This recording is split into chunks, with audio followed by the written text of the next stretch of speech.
The iron gates of the asylum creaked open just after dawn, their hinges groaning against the cold Viennese air. It was the winter of 1891, and frost clung to the cobblestones like a thin, pale shroud. Horse-drawn carriages waited in silence, steam rising from their flanks, drivers avoiding eye contact with the building ahead. This was a place designed for screams, for sobs, for the quiet madness of people broken by their own minds. Yet on this particular morning, the sound that drifted through the courtyard was not crying. It was laughter. Not nervous chuckling. Not the strained politeness of denial. But open, unrestrained laughter, light, musical, almost joyful. The kind of sound that belonged in cafes and concert halls, not behind stone walls meant to confine the disturbed. Orderlies froze where they stood. A young physician, newly assigned and already uneasy, paused with his clipboard mid-step. For a moment, no one spoke, as if acknowledging the sound might make it real. The carriage doors opened, and the first patient stepped down smiling broadly, eyes bright, posture relaxed. He laughed again, a spontaneous burst, as though greeted by an old friend rather than an institution notorious for restraint and isolation. Those watching exchanged uncertain glances. This was not how admissions were supposed to begin. In late 19th century Vienna, madness was expected to announce itself through chaos, through violence, incoherence, despair. Laughter was comfort. Laughter was health. Laughter was life. Or at least, that was what people believed. But here, at the threshold of one of Europe's most advanced psychiatric institutions, laughter felt wrong. It felt like a symptom without a category, an emotion divorced from reason. Doctors would later write that the sound unsettled them more than screaming ever could. As the morning wore on, more patients arrived.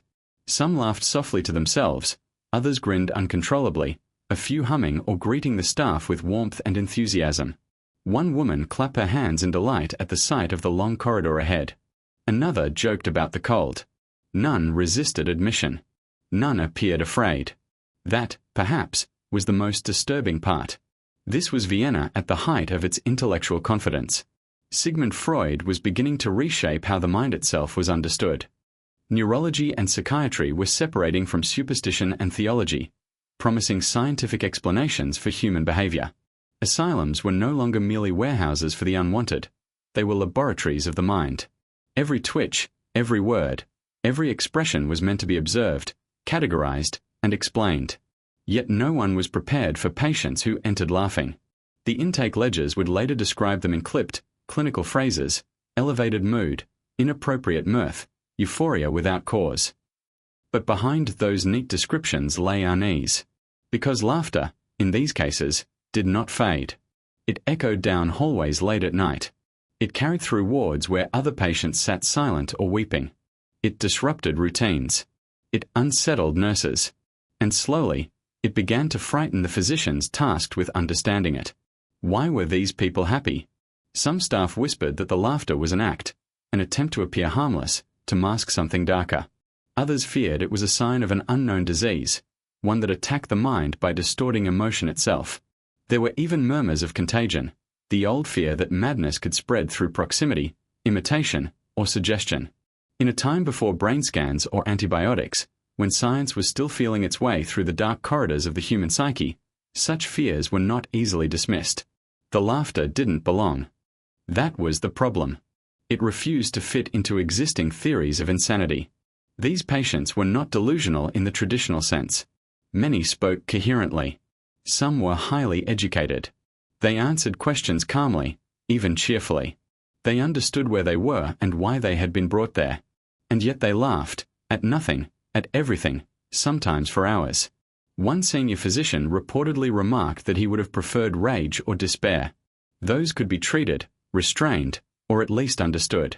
But joy in the wrong place suggested something fundamentally broken.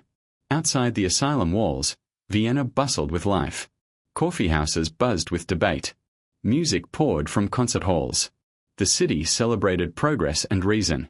Inside, however, laughter became a kind of heresy. A challenge to the unspoken rule that madness must look a certain way. That suffering must present itself visibly to be believed. As days turned into weeks, the files grew thicker. Not just one laughing patient. Not two. But several. Enough to suggest a pattern. Enough that doctors began comparing notes in hushed conversations, lowering their voices as though the patients might overhear and laugh at them. Some of the records from that period are missing now. Pages torn out. Names scratched away. Diagnoses revised years later in unfamiliar handwriting. What remains are fragments, observations without conclusions, questions without answers. But even in their incomplete state, the files tell a story that is deeply uncomfortable. Because these patients did not enter the asylum broken. They entered smiling. And many of them would never leave. The institution was not designed to handle happiness without context. Treatment protocols assumed pathology expressed through distress. So when joy refused to fade, it was reinterpreted as defiance, as denial, as danger. The laughter became something to be subdued, not understood. What began as curiosity slowly turned into urgency. Then fear. Then silence. By the end of the decade, references to laughing admissions grew sparse. The phenomenon did not disappear, but it was no longer discussed openly. New diagnostic terms emerged. Old cases were reclassified. The laughter, once so unsettling, was folded into broader categories of mental illness where it lost its distinctiveness and its power to disturb. But for a brief moment in 1891, something cracked open inside the walls of a Viennese asylum. A reminder that the human mind does not always follow the rules laid down for it. That emotions, when stripped from their expected contexts, can become terrifying. This is not a story about comedy or joy. It is a story about how institutions respond when reality refuses to match their expectations. About how something as simple, as human, as laughter can become a reason for confinement. And about the patients whose smiles were recorded, scrutinized, and ultimately forgotten. Not because they were violent, or incoherent, or dangerous, but because they were laughing when no one believed they should be. And that is where the real mystery begins. To understand why laughter inside a psychiatric institution could provoke such unease, it is necessary to step outside the asylum walls and into the Vienna of the late 19th century. This was a city standing on the edge of transformation, proudly presenting itself as the intellectual capital of Europe while quietly rotting from the inside. Beneath the elegance of opera houses and imperial boulevards lay overcrowded tenements, rising poverty, infectious disease, and a growing fear that modern life itself was destabilizing the human mind. By the 1890s, Vienna was obsessed with the brain. Not in a poetic sense, but in a clinical one. The human mind had become a battlefield where science, philosophy, and morality collided. Doctors, neurologists, and early psychiatrists were determined to map every thought, impulse, and emotion, convinced that madness could be dissected, classified, and ultimately controlled. Mental illness was no longer viewed solely as a spiritual failing or moral weakness. It was increasingly framed as a biological defect, a malfunctioning organ hidden behind the eyes. This shift brought both hope and terror. If the mind could be studied like any other part of the body, then it could also degenerate, decay, and infect future generations. The idea of hereditary madness took hold with alarming force. Families feared that a single unstable relative could stain their bloodline forever. Society became deeply invested in identifying and isolating those who deviated from accepted norms, not just for their own good, but for the protection of the public. Vienna's psychiatric institutions expanded rapidly during this period. They were built as symbols of progress, cleaner, more orderly, more humane than the madhouses of the past. Long corridors, regimented schedules, meticulous record-keeping. Everything about them suggested control. The asylum was meant to impose structure on chaos, reason on irrationality. Patients were expected to arrive in disarray and gradually be reshaped into something closer to normal. Emotion, therefore, was closely monitored. Excessive sadness was suspect. Excessive anger was dangerous. But excessive happiness was perhaps the most confusing of all. Joy had no clear place in the medical vocabulary of insanity. It blurred the line between health and illness, threatening the very categories doctors relied upon. At the same time, Vienna was gripped by a cultural anxiety about artificiality. Critics argued that modern society encouraged false smiles, hollow politeness, and emotional repression. There was a growing belief that genuine emotion was being replaced by performance. In this climate, laughter that appeared spontaneous yet detached from reality could easily be interpreted as pathological rather than authentic. Scientific limitations only intensified the confusion. Brain imaging did not exist. Blood tests revealed little. Neurology was still in its infancy. Doctors relied on observation, pattern recognition, and theory, often influenced by personal bias.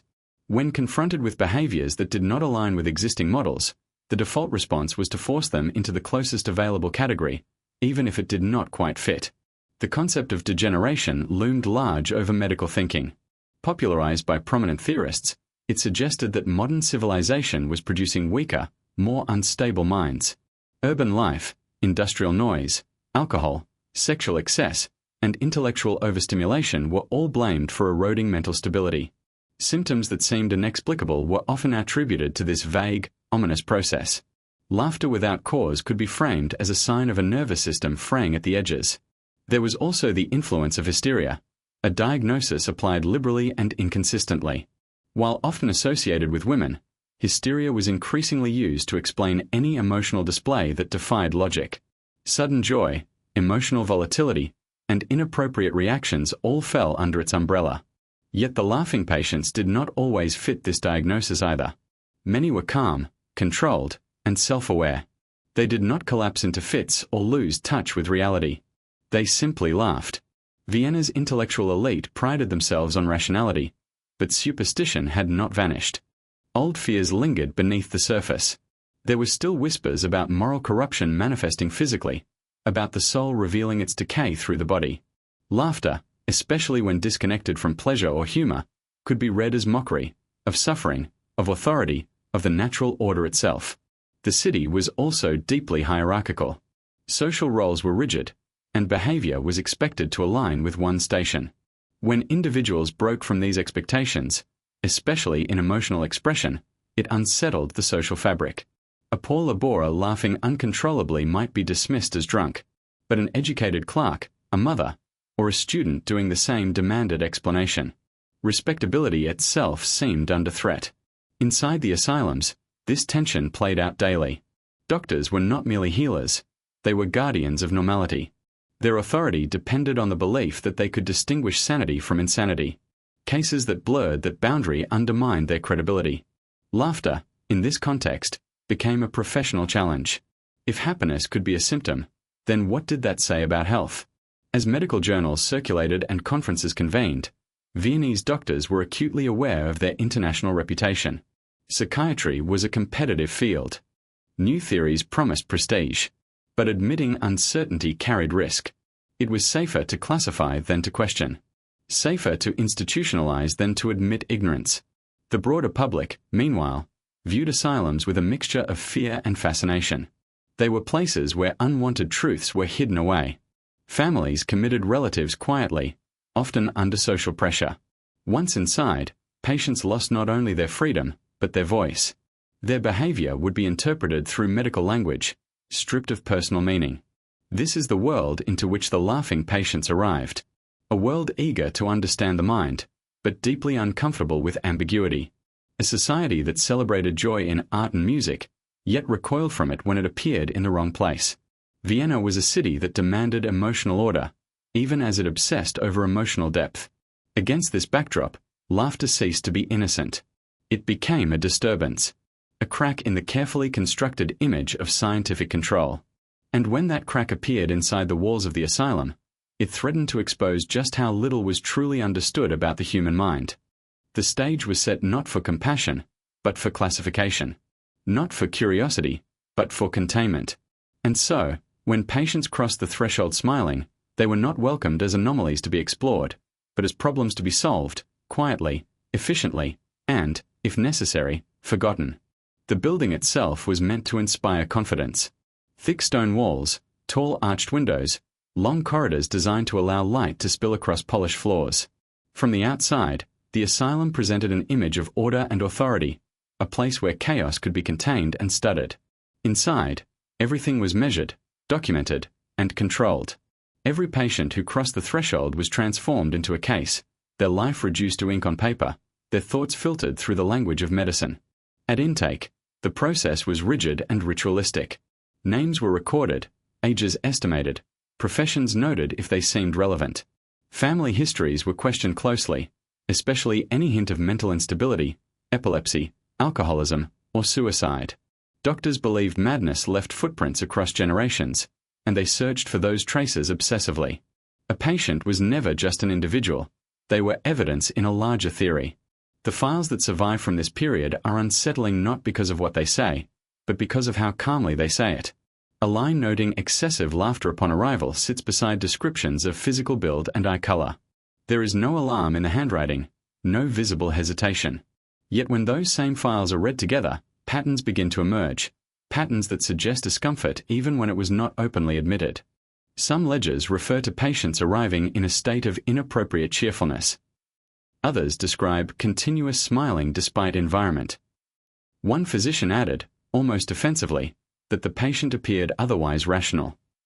That phrase appears again and again, as though the doctors were trying to convince themselves as much as anyone else. There are gaps in the records. Entire days missing. Case notes that end abruptly, followed by a different handwriting weeks later, summarizing outcomes without detail. In some files, names have been scratched out or replaced with initials.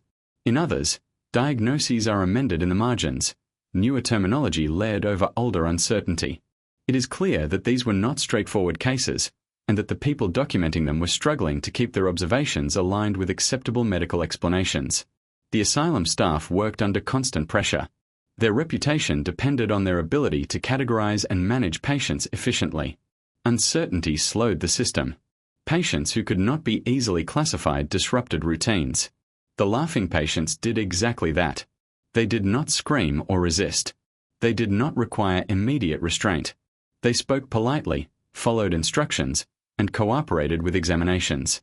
On paper, they looked like model admissions, except for one detail that refused to be ignored. The laughter persisted. Nurses noted it during meals. Orderlies heard it echoing down corridors late at night. Other patients reacted in different ways, some distressed, some confused, a few even joining in before being silenced. Staff began to record the laughter's frequency, its volume, its apparent triggers. Most entries ended the same way. No external cause observed. The asylum was designed to strip emotion down to data. Smiles became symptoms. Cheerfulness became a behavioral anomaly. Doctors asked questions repeatedly, searching for hidden humor, delusions, or grandiose beliefs. Many patients insisted nothing was wrong. Some seemed genuinely puzzled by the concern. Others laughed harder when pressed, as if the scrutiny itself amused them. This response was deeply unsettling. Psychiatry relied on the assumption that illness revealed itself through suffering or dysfunction. Here were individuals who did not appear distressed by their condition. In fact, they seemed unbothered by confinement, at least initially. That lack of resistance was interpreted not as contentment, but as further evidence of pathology. The files also reveal how quickly institutional language erases individuality. Personal histories are condensed into a few lines. A woman described as formerly a seamstress, widowed, becomes a subject of observation rather than a person with grief, memory, and context. A man noted as clerical worker, educated, is reduced to his deviation from expected behavior. Laughter replaces identity. As weeks passed, the tone of the notes shifted. Early curiosity gave way to irritation. Phrases like continues to exhibit mirth appear alongside recommendations for isolation or sedation. Laughter, once merely strange, became disruptive.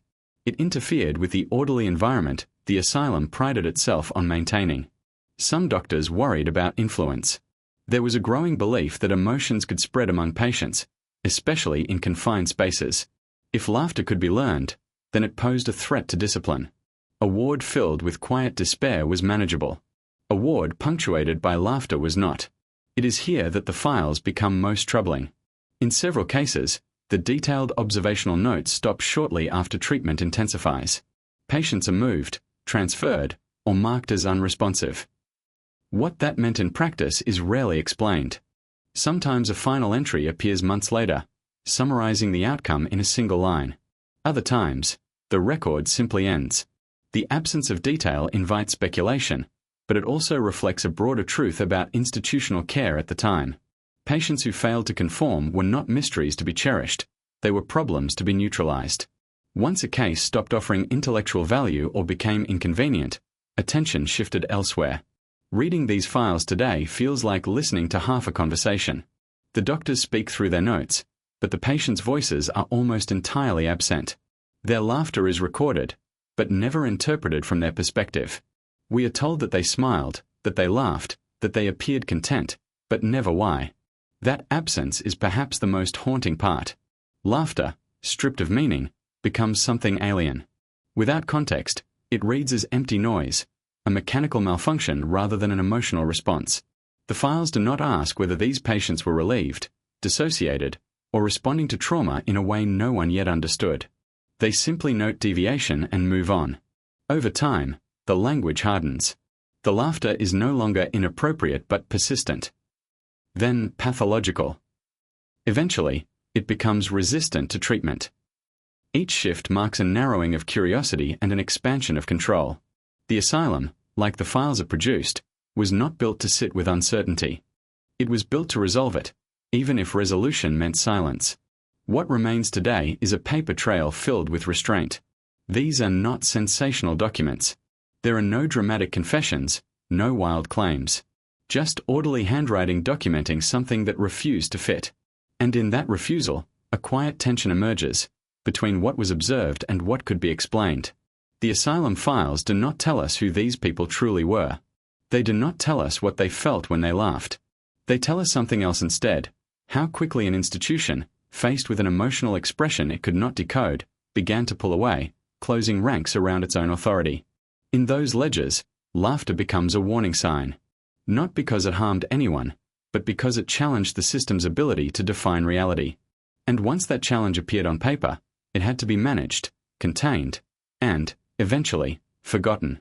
The man arrived just before noon, his boots leaving wet impressions on the stone floor as he stepped out of the carriage. He was in his early 30s, neatly dressed despite the long journey, his coat buttoned carefully, his hair combed back with deliberate precision. There was nothing disordered about his appearance. What drew immediate attention was his expression. He was smiling, broadly, openly, and as the orderly reached out to guide him forward, the man let out a sudden, clear laugh, the kind usually reserved for private jokes or pleasant surprises. Several heads turned. The sound was sharp against the muted atmosphere of the intake hall. The physician on duty noted the time, the weather, the man's posture. Effect elevated, he wrote later, though the phrase hardly captured the unease that settled in the room. The man greeted everyone he passed, thanking them for their assistance, laughing again when he was asked to wait. When questioned, he answered without hesitation. He knew where he was. He understood why his family had brought him. He did not deny that something felt different inside him, but he insisted he was not suffering. On the contrary, he described an overwhelming sense of clarity, as if a fog had lifted. He spoke quickly, enthusiastically, occasionally pausing as laughter bubbled up without warning. The doctors exchanged glances. This was not the agitation they were accustomed to. There was no grandiose delusion, no claim of divine purpose, no paranoia. He did not express sadness or fear. His laughter did not seem mocking or hostile. It simply appeared, uninvited and unstoppable. During the physical examination, the man remained cooperative. Reflexes were normal. Speech was articulate. No tremors, no obvious neurological deficits. When asked to describe his laughter, he shrugged and laughed again, apologizing between breaths. "It feels appropriate," he said. That answer was recorded, underlined twice. Over the next several days, the staff observed him closely. He ate well. He slept intermittently, waking sometimes with a smile already on his face. He laughed at mundane observations, the sound of footsteps in the hall, a nurse adjusting a curtain, the clink of a spoon against porcelain. There was no pattern the doctors could identify. Humor did not precede the laughter. It did not follow conversation naturally. It emerged like a reflex, disconnected from external events. Other patients noticed him. Some stared. A few smiled back, unsure how to react. One patient reportedly asked if he knew a joke they were missing. The man laughed at that too, but offered no explanation. Doctors began to test him. They asked increasingly abstract questions, probing for disordered thinking. He responded logically, sometimes cleverly. When challenged, he remained polite. When contradicted, he did not become defensive. Each evaluation ended the same way. The man laughed, thanked the physician, and returned to his seat. The notes from this period are unusually detailed, as if the staff sensed the importance of documenting every aspect of his behavior. Laughter persists despite neutral stimuli. Patient reports no distress. Insight present, but effect incongruent. The language circles the problem without naming it. Privately, some staff express concern. If the man was not distressed, what justified his confinement? But the decision had already been made. His family had requested institutional care, citing episodes of uncontrollable laughter at home that had frightened neighbors and disrupted work. In a society obsessed with composure, public laughter without cause was not merely odd, it was alarming. As days turned into weeks, the staff's patience thinned. The laughter did not subside. Sedatives were introduced in small doses. They dulled his movements but not his expression. He smiled through the haze, laughing softly even as his speech slowed. Isolation was considered. If his behavior influenced others, it had to be contained. When moved to a quieter ward, away from the main intake area, the man seemed unbothered. He thanked the orderlies for the change of scenery. His laughter echoed down the narrower corridor, thinner now, but still present. There is a note dated several weeks after his admission, condition unchanged. Beneath it, another hand has added, behavior increasingly disruptive. What constituted disruption is unclear. He did not shout. He did not resist orders. He laughed. At some point, the tone of the file shifts. Observations become shorter, more clinical. The man's responses are no longer transcribed in full. The laughter, once carefully described, is summarized in a single word: continues. Treatments escalated. Cold baths. Longer periods of isolation. The man's physical health began to decline. He lost weight. Dark circles formed beneath his eyes. Still, the laughter persisted, quieter now, sometimes breaking into coughing fits. A nurse noted that he apologized afterward, as if embarrassed by something he could not control. The final entries are sparse. There is mention of a transfer to another ward, possibly for more intensive treatment. There is no description of his reaction. No record of improvement or deterioration. Just a date, a signature, and a blank space where the story should continue. Years later, his name appears again, briefly, in a ledger of long-term patients. No details. No diagnosis. Only a number and a status, inactive. What that meant, death, discharge, or permanent institutionalization, is left unsaid. What remains is the impression he left behind. Staff referenced him in other files, comparing new laughing patients to the man admitted last winter. His case became a point of reference, a shorthand for something none of them fully understood. He entered the asylum smiling, laughing, seemingly whole. By the time he vanished from the records, his laughter had been reduced to a symptom, then to an inconvenience, then to silence. His story, like so many others, survives only in fragments. Clinical observations stripped of emotion, documenting a mystery that medicine could not resolve. And in that silence, the question lingers: what happens when a person's experience cannot be translated into acceptable language? When joy itself becomes evidence of illness? The man's laughter, once so vivid, now exists only as ink on aging paper, a reminder of how easily the human voice can disappear when it fails to conform. At first, the doctors treated the cases as anomalies. An unusual presentation, perhaps coincidental, best handled individually. But as the months passed, the intake ledgers told a different story. More patients arrived with the same unsettling characteristic: laughter that did not belong to humor, joy that appeared without reason. It became impossible to dismiss the pattern. What disturbed the staff most was not simply the number of cases, but the way they seemed to echo one another. Some of the patients had never met. They came from different districts of Vienna, different professions, different family backgrounds. Yet their behavior shared striking similarities. Calm demeanor, clear speech, sudden, involuntary laughter that erupted during conversation or silence alike. The physicians began to compare notes, spreading files across desks late into the evening, searching for common threads that could anchor the phenomenon to something familiar. One theory gained quiet traction: imitation. The belief that emotional states could be learned through observation was widely accepted at the time. In crowded wards, behaviors were known to spread. Melancholy could deepen through proximity. Agitation could ignite entire rooms. If laughter were contagious, then the asylum itself might be amplifying the problem. Staff were instructed to observe carefully. New arrivals were placed away from known laughing patients when possible. Interactions were limited. Yet even with these precautions, the laughter appeared in individuals who had not been exposed to others exhibiting the same behavior. That realization unsettled everyone. It suggested something deeper than simple mimicry. Another theory followed close behind: hysteria on a collective scale. Medical literature of the era was filled with examples of mass psychological disturbances, dancing manias, convulsive epidemics, sudden outbreaks of fainting or paralysis.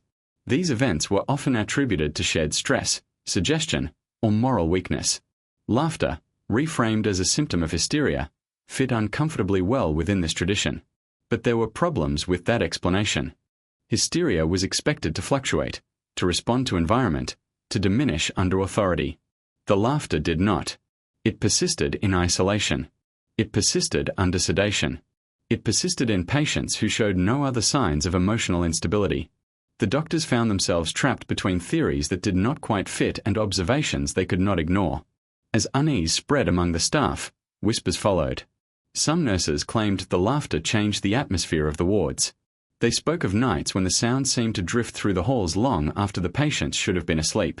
Others described feeling unsettled, even anxious, in the presence of laughing patients, as if something about the emotion itself was wrong, distorted. There was an unspoken fear that the laughter carried meaning beyond medicine. In a rigidly ordered institution, where suffering was expected and controlled, laughter felt like rebellion. It challenged the assumption that the asylum was a place of misery. It suggested that confinement did not always produce despair, and that idea threatened the moral foundation of the institution itself. Doctors began documenting not just the patients, but the reactions of those around them. Ward morale affected.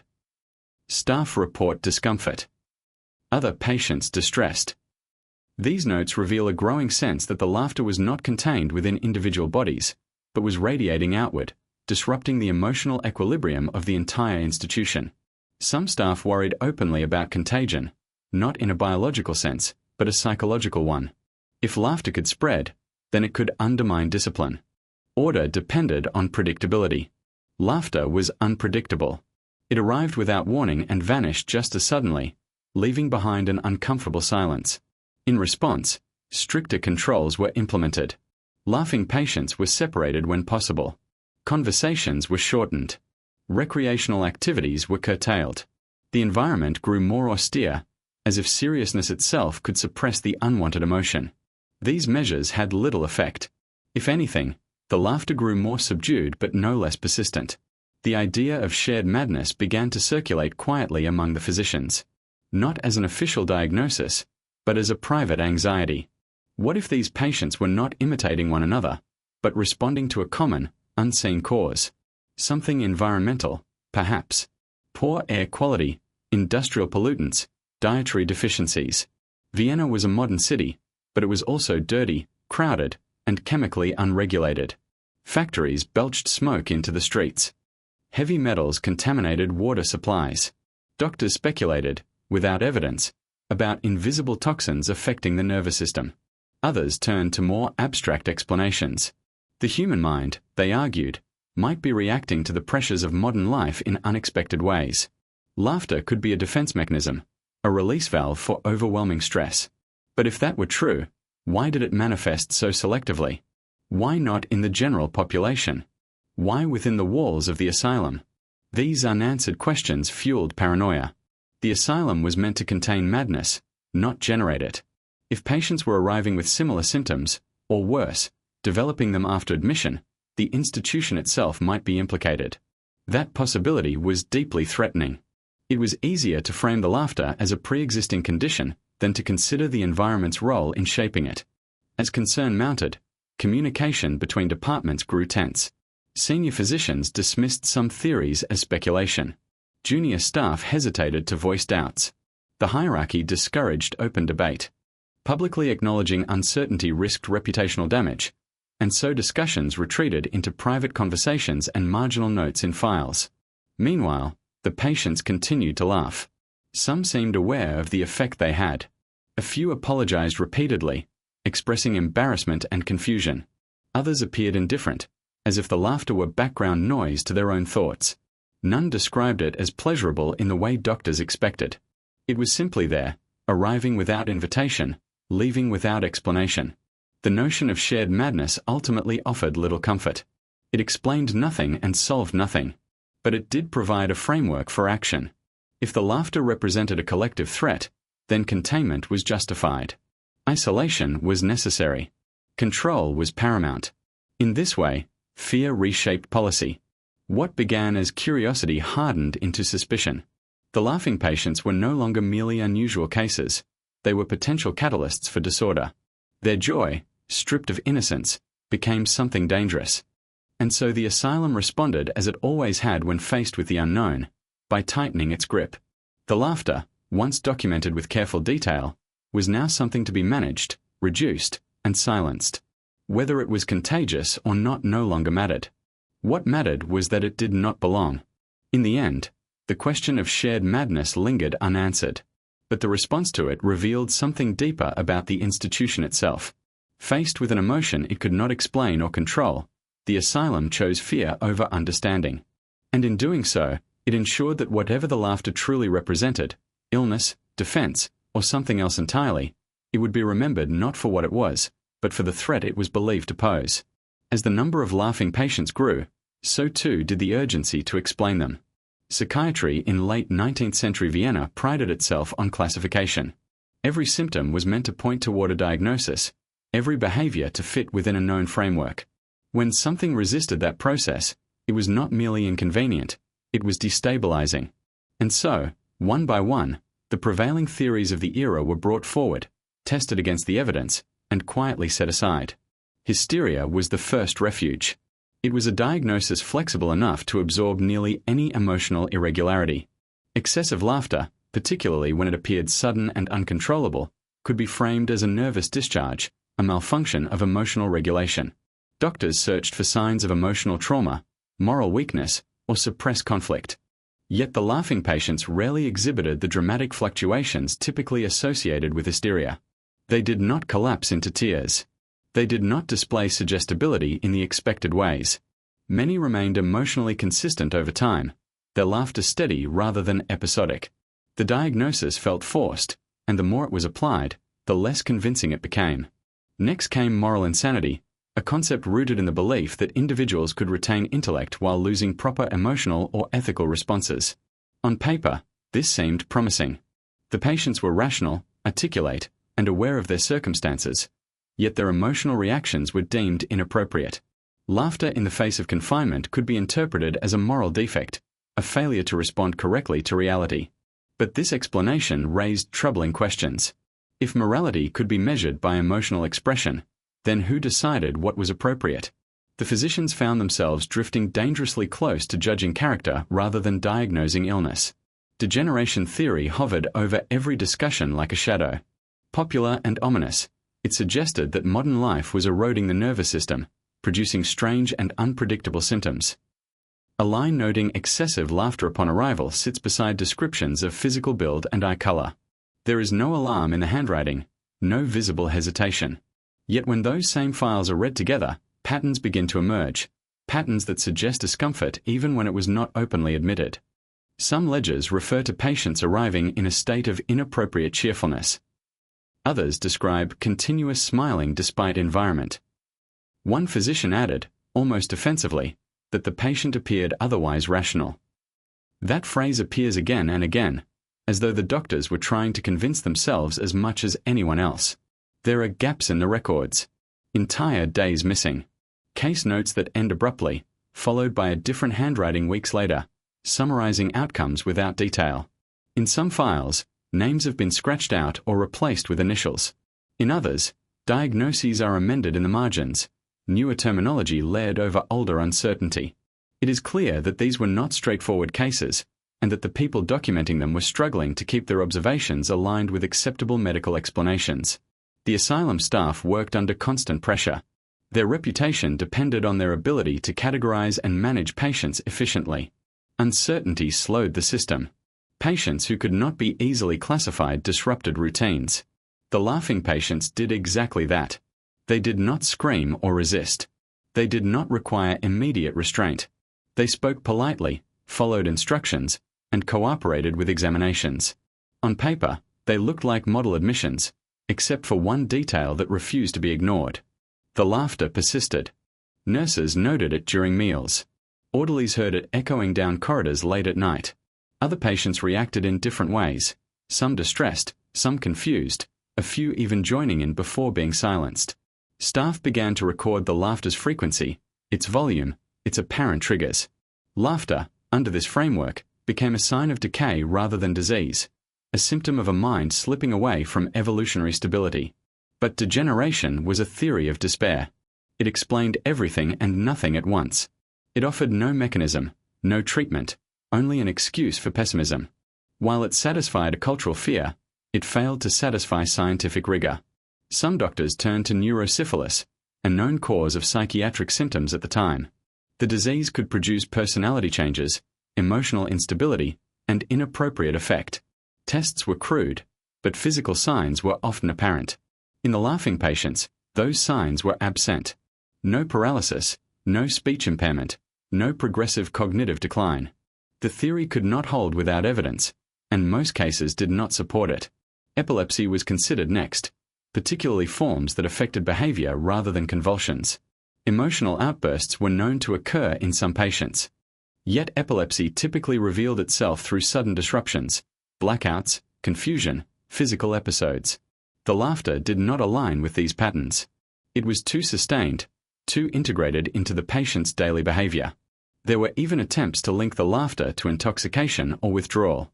Alcohol abuse was common in Vienna, and its effects on the nervous system were well documented. But many of the patients had no history of drinking. Others had been abstinent for long periods. The theory collapsed under scrutiny. With each failed explanation, frustration grew.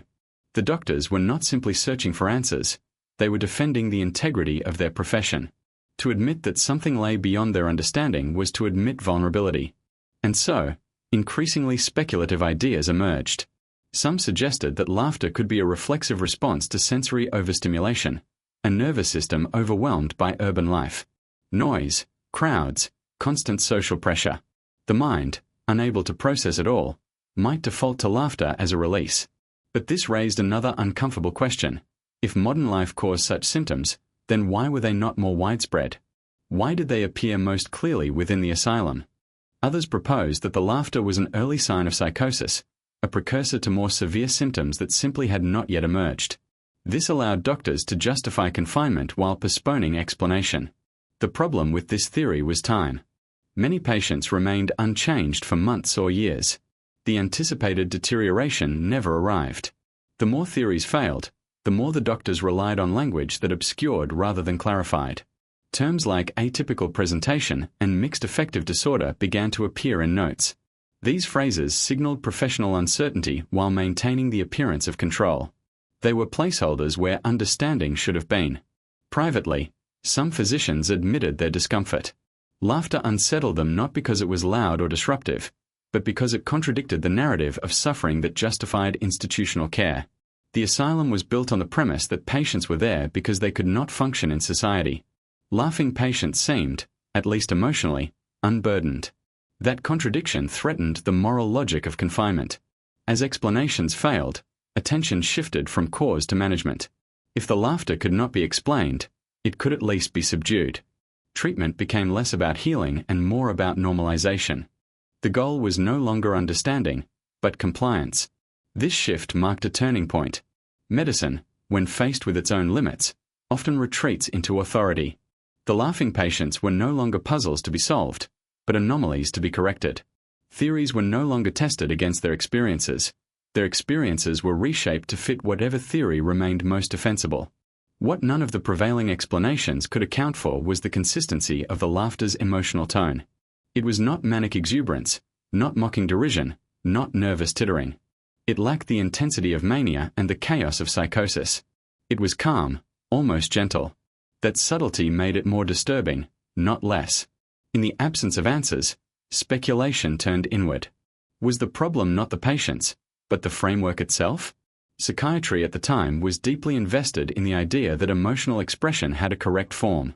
Deviations were pathologized not because they caused harm, but because they violated expectations. The laughter forced an uncomfortable confrontation with that assumption. If joy could exist without reason, and if that joy did not impair cognition or behavior, then perhaps the boundaries of illness were not as clear as doctors believed. That possibility was quietly ignored. Instead, the failed theories were buried in footnotes and forgotten discussions. Officially, the laughter became just another symptom within a vague diagnostic category. Unofficially, it remained a reminder of the limits of medical certainty.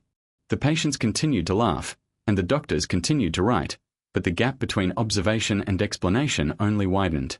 In that space, something important was lost, not just an opportunity for understanding, but a willingness to question the assumptions that defined sanity itself. When explanation failed, action followed. The shift was subtle at first, barely noticeable in the language of the files. Curiosity gave way to strategy. Observation became intervention. The laughter, once carefully documented, was now something to be addressed, corrected, subdued. In an institution built on hierarchy and routine, unanswered questions were intolerable. If the cause could not be identified, the symptom would be managed by force of procedure. The earliest treatments were mild, at least by the standards of the time. Patients were encouraged to rest, their days structured with rigid schedules meant to stabilize the nervous system. Silence was enforced during certain hours.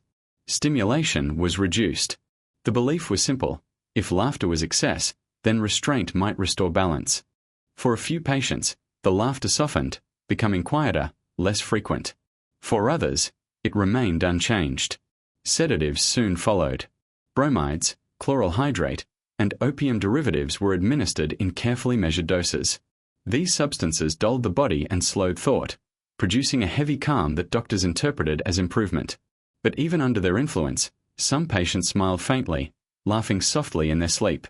Nurses noted it with unease. Medication altered behavior, but it did not erase whatever impulse lay beneath. Hydrotherapy became a favored approach. Cold baths were believed to shock the nervous system into order. Patients were submerged for minutes at a time, sometimes longer, wrapped tightly afterward to prevent movement. The practice was framed as therapeutic, but it carried an undercurrent of punishment. Laughter during treatment was noted as particularly troubling. One file records that a patient laughed uncontrollably while immersed, teeth chattering, eyes wide. The entry ends without commentary, as though the observer did not know how to describe what they had witnessed. Isolation was introduced more aggressively as fears of contagion grew. Laughing patients were moved to single rooms, stripped of social interaction under the assumption that emotional exchange might reinforce the behavior. Days passed in near silence, broken only by the footsteps of staff and the occasional check through a narrow window. For some, the laughter diminished in volume. For others, it echoed off the walls, filling the small spaces with an almost unbearable intensity. The irony was not lost on everyone. A place designed to treat mental illness was now producing conditions that would distress even the healthy. Yet the institution framed these measures as necessary. The laughter was disruptive. It undermined order. It had to be controlled. Restraints were used sparingly at first. Straps and jackets were reserved for moments when laughter escalated into physical agitation. But the threshold for what constituted agitation began to lower. Loud laughter. Repeated episodes. Refusal to suppress it when instructed. These behaviors justified restraint in the eyes of the staff. Once applied, restraints often remained longer than intended. A quiet patient was a manageable patient. The language of the files shifted again. Where once laughter had been described in detail, it was now paired with words like non-compliant and resistant. The focus moved away from the patient's experience and toward their obedience. Emotional expression became a behavioral problem rather than a symptom. Experimental treatments crept in under the guise of innovation. Electrical stimulation was discussed, though rarely documented in detail. Dietary restrictions were imposed, based on speculative theories about nutrition and nervous health. Some patients were subjected to repetitive tasks meant to instill discipline and suppress spontaneity. Laughter during these activities was treated as failure. There is a quiet cruelty in the way these interventions are recorded. No overt malice. No dramatic language. Just the steady application of techniques that prioritized order over understanding. The suffering they caused is inferred rather than described. Bruises are noted without explanation. Weight loss is mentioned without concern. Emotional withdrawal is framed as progress. For the laughing patients, joy itself became suspect. Smiles were monitored. Laughter was interrupted. Patients learned, consciously or not, that emotional expression invited punishment. Some attempted to suppress it, pressing hands over mouths, biting lips until they bled. Others seemed unable to stop, apologizing repeatedly between bursts of laughter that now carried an edge of fear. Staff responses hardened. What once unsettled them now irritated them. Nurses complained of exhaustion. Doctors spoke of wasted resources. The laughter, once a mystery, became an obstacle. Something to be eliminated so that the institution could function smoothly. In several cases, the files suggest a slow erosion of the patient's original demeanor. Laughter gave way to silence, not because the underlying impulse had disappeared, but because the will to express it had been crushed. Those patients were marked as improved. They were compliant. They no longer disrupted the ward. Others fared worse. Prolonged isolation and sedation took a toll on physical health. Some developed tremors. Others became withdrawn, staring blankly for hours. The laughter, when it returned, was weaker, fragmented, sometimes breaking into sobs. These changes were rarely framed as consequences of treatment. They were interpreted as progression of illness. The institution did not question its methods. Success was defined narrowly: reduced noise, increased compliance, restored order. The cost was measured only indirectly, in side notes and vague descriptions. Emotional flattening was a desired outcome. A patient who no longer laughed or cried was considered stable. The most disturbing aspect of these treatments is how quickly they became routine. What began as a response to an unusual phenomenon hardened into protocol. New patients exhibiting laughter were treated more aggressively from the outset. The institution had learned that curiosity led nowhere. Control, at least, produced visible results. There is no record of the patients being asked what the laughter meant to them. No attempt to explore it as a subjective experience. Their voices are absent, overwritten by clinical authority. In the asylum, experience was something to be observed, not understood. By the end of the decade, laughter had been fully medicalized as a problem. It justified intervention, isolation, and restraint. The joy that once puzzled doctors had been reframed as defiance, then dysfunction, then something close to a crime against order. In trying to suppress the symptom, the institution revealed its priorities. The treatments were not designed to heal a mystery, but to erase it. And in doing so, they left behind a quieter, more compliant ward, and a legacy of suffering that would never be fully acknowledged, recorded only in the spaces between the lines of forgotten files. Decades later, the records of the laughing patients would be examined through a lens that the original physicians could not have imagined.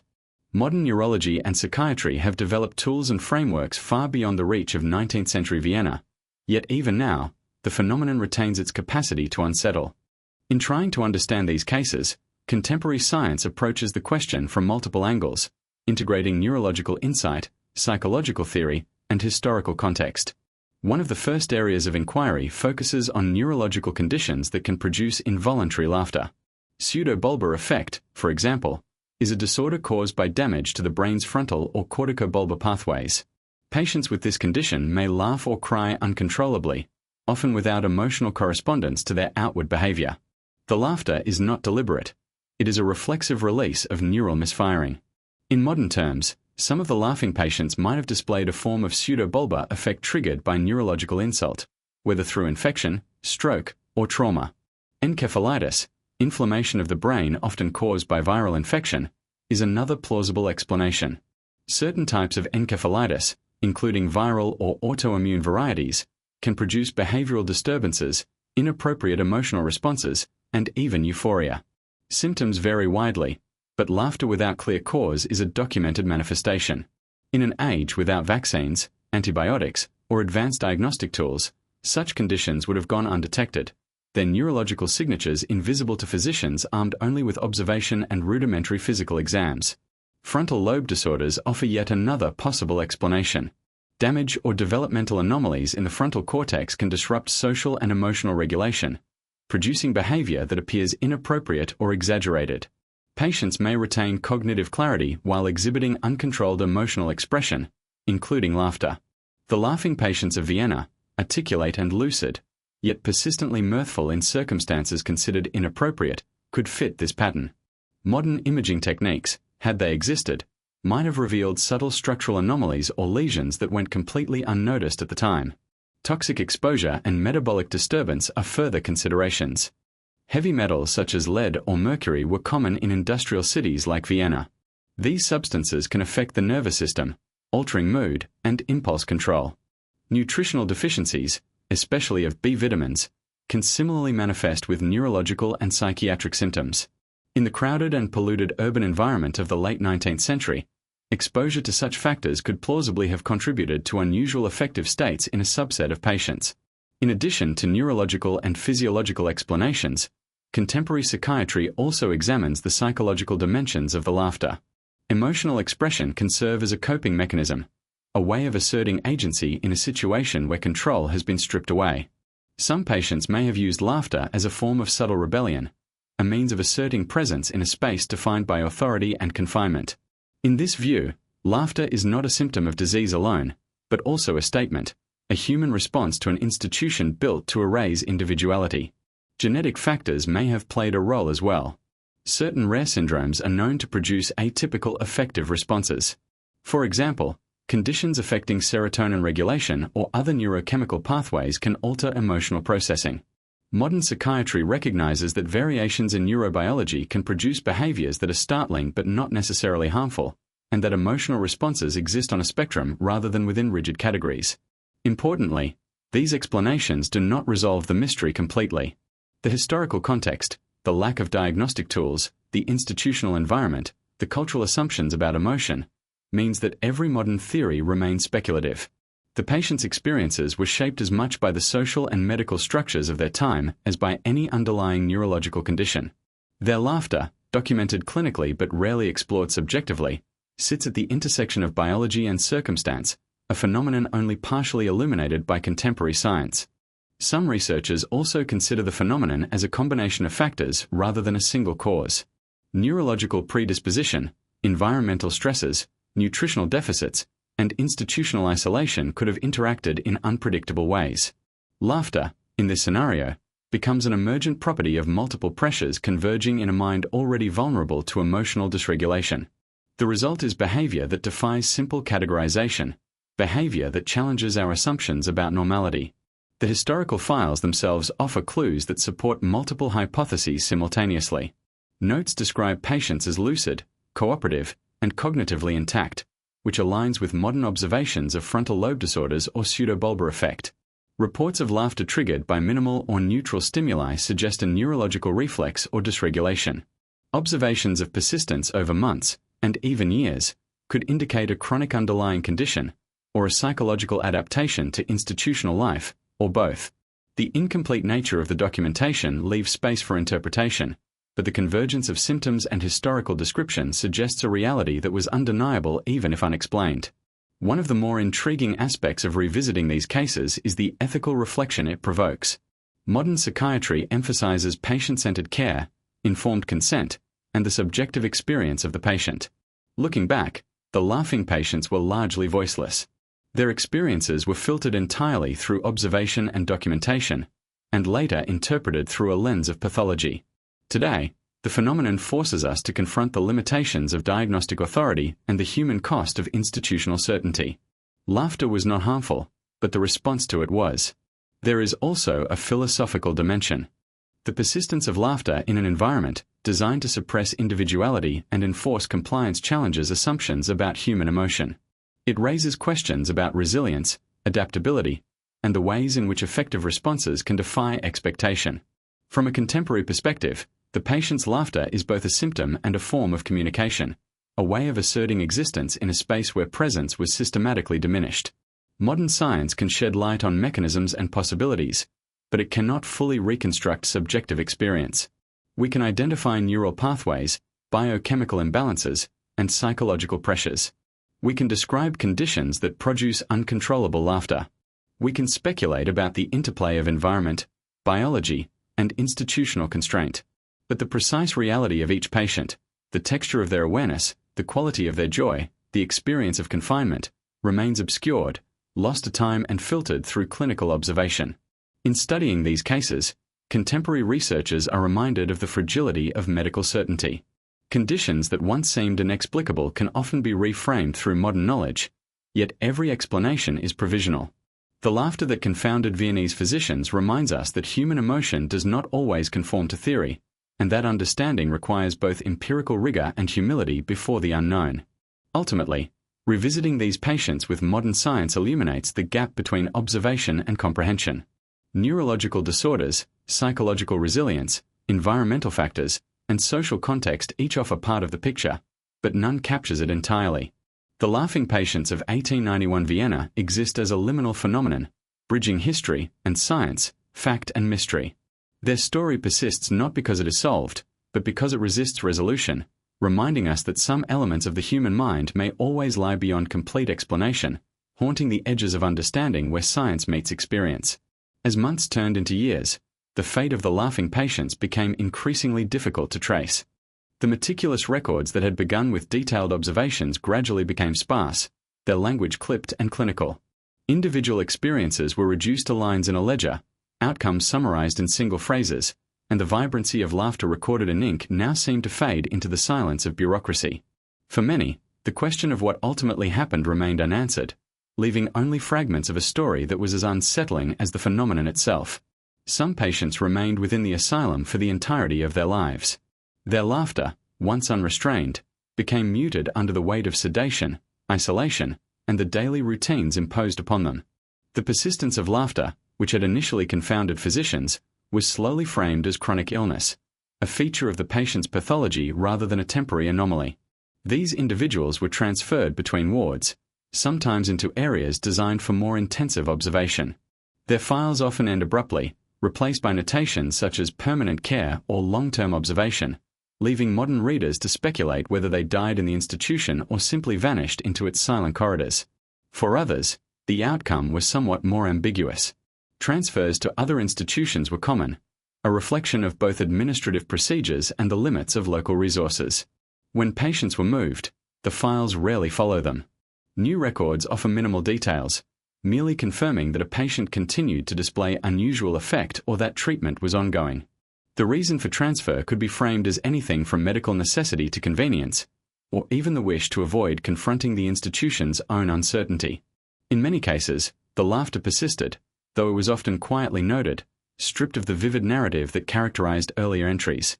A particularly tragic theme emerges from the files: the invisibility of the patients themselves. Unlike modern case studies, which attempt to understand subjective experience, these records prioritize external observation. Laughter is noted in terms of frequency, volume, and context, but the patient's own thoughts, fears, or intentions are absent. There is no record of what it meant to laugh in a place designed for silence and order, of how the sound might have provided comfort, defiance, or relief. These missing voices leave a haunting gap, a reminder that history is often written by observers rather than participants, and that the lived experience of the institutionalized can disappear entirely. Some patients were eventually discharged, though this was rare. When it occurred, the rationale was typically framed in clinical terms: improvement, stabilization, or compliance with prescribed routines. There is little indication that discharge reflected a resolution of the underlying condition. Those who left the asylum were likely changed by the experience, their emotional expressions tempered by months or years of enforced control. The society to which they returned may have been unprepared to understand or accommodate their behavior, forcing further suppression. Mortality among the laughing patients was another factor in their disappearance. Institutional care in 19th century Vienna was rigorous, but it was also harsh. Sedatives, hydrotherapy, isolation, and the physical demands of daily routines took a toll. Malnutrition, infections, and untreated illness contributed to a mortality rate higher than modern standards would accept.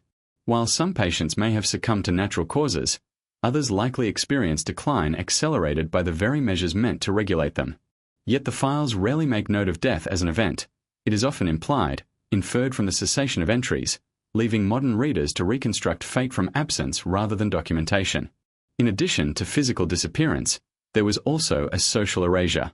Laughter itself had become stigmatized, reframed as pathological, a deviation from acceptable emotional expression. For those who left the asylum or survived long-term, the pressure to conform was immense. To be read as sane, one had to suppress the very symptom that had defined their initial confinement. In this sense, Many patients disappeared into societal expectations, their voices silenced long before their bodies left institutional walls. Family involvement complicates the narrative further. Some patients had been admitted at the insistence of relatives who feared public shame or social ostracism. Others were committed by legal decree or physician recommendation. Family interactions are sporadically documented, often mediated by staff, and tend to focus on compliance rather than affection or understanding. This detachment may have exacerbated the sense of isolation, creating a gap between the patient's inner lives and the world outside the asylum. The laughter, unmoored from social context, became both a symptom and a source of anxiety, interpreted by relatives as evidence of continued instability. The eventual silence in the files mirrors the institutional impulse to control uncertainty. Once the laughter could not be explained, once the behavior resisted classification, attention shifted. Patients were no longer carefully observed as phenomena, they were managed as problems. The loss of narrative detail corresponds with a shift in institutional priorities, from documentation and curiosity to containment and routine.